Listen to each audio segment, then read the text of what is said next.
Hey there, and welcome to HisTime365. I'm so glad you're here for day 11 of our 365-day journey through the Bible. Today, we'll look at Genesis 34 through 36, and I'll walk you through what happens, what it means, and why it matters. I'll share a summary and some insights to help you see the big picture and connect with the heart of the Scripture. During your quiet time, I encourage you to read today's lesson in a Bible translation that speaks to you best. Now grab a quiet moment, take a deep breath, and let's spend a few minutes giving God His time.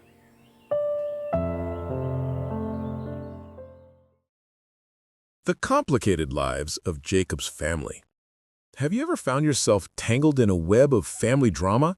Life can often feel like a soap opera, and the story of Jacob's family in Genesis 34 to 36 is no exception. This passage unfolds events that challenge our understanding of relationships, justice, and community, all while reminding us of the complexities of human nature. In Genesis 34, we meet Dinah, the daughter of Jacob and Leah. One day, she goes out to visit the women of the land, but her encounter takes a dark turn. She is seen by Shechem, the son of Hamor the Hivite, who becomes infatuated with her. This infatuation quickly turns into a brutal act as Shechem takes Dinah and violates her. Upon learning of this, Jacob is understandably upset, but he chooses to remain silent until his sons return from the fields.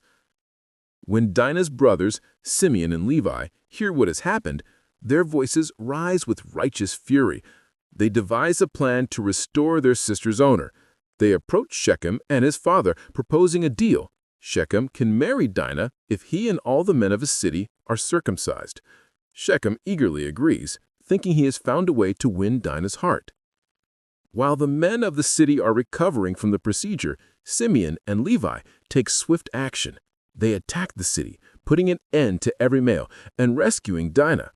Their actions are driven by a fierce sense of justice, but they leave a trail of devastation behind them. Jacob, distressed by the aftermath, fears that their aggressive response will attract retaliation from neighboring communities. He reminds his sons that they have put their family in danger by acting recklessly, saying, "Ye have troubled me." Genesis 34:30.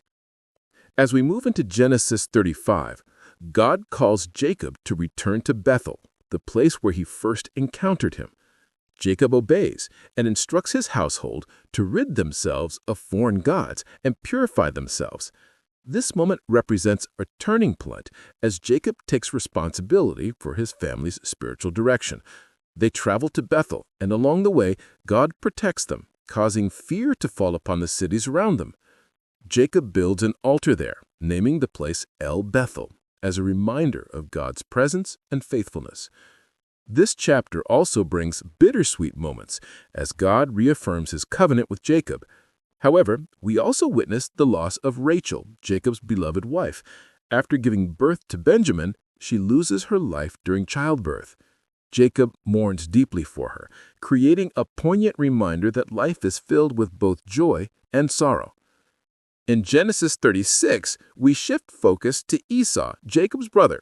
This chapter outlines Esau's descendants and the Edomite lineage that emerges from him. It's a fascinating look at how God's promises extend beyond Jacob to include Esau's family as well. Despite their past conflicts, this genealogy showcases how both brothers have grown into nations, highlighting God's plan and unifying their legacies. As we reflect on these chapters, we can draw parallels to modern life. Family dynamics can be complicated, just as they were for Jacob and his sons. Think about the workplace. Have you ever seen a team torn apart by conflict? Maybe an employee feels unjustly treated, and instead of addressing the issue directly, their colleagues act out in frustration. Just as Simeon and Levi took matters into their own hands, we often react in ways that can escalate a situation rather than resolve it. In our digital lives, we might face similar challenges.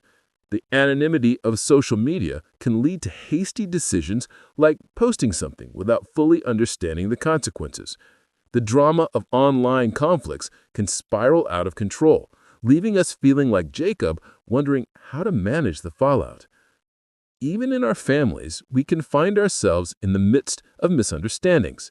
Whether it's sibling rivalry or differing opinions on parenting, the way we navigate these situations matters. Jacob's response to his son's actions reminds us that communication and reflection are key to restoring harmony.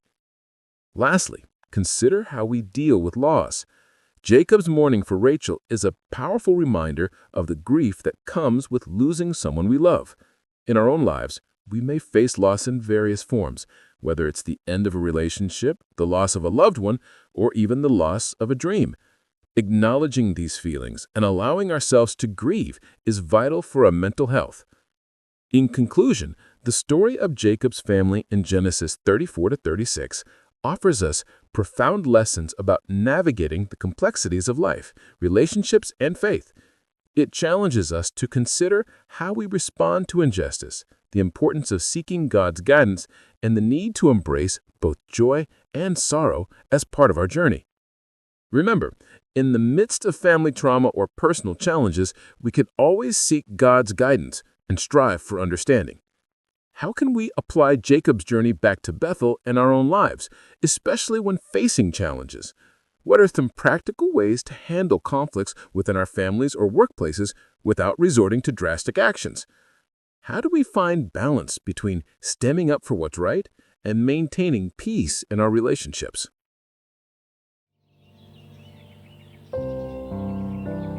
Thanks so much for joining me today for HisTime365. Remember, today's reading is Genesis 34-36, so be sure to spend some time with those verses during your quiet time. Tomorrow, we'll be diving into Genesis 37-39, so feel free to read ahead if you'd like to prepare. If you enjoyed this time together, don't forget to like, subscribe, and tap the bell so that you never miss a day on this journey. I'll see you back right here tomorrow for day 12. Until then, stay encouraged, and thank you for giving God His time today.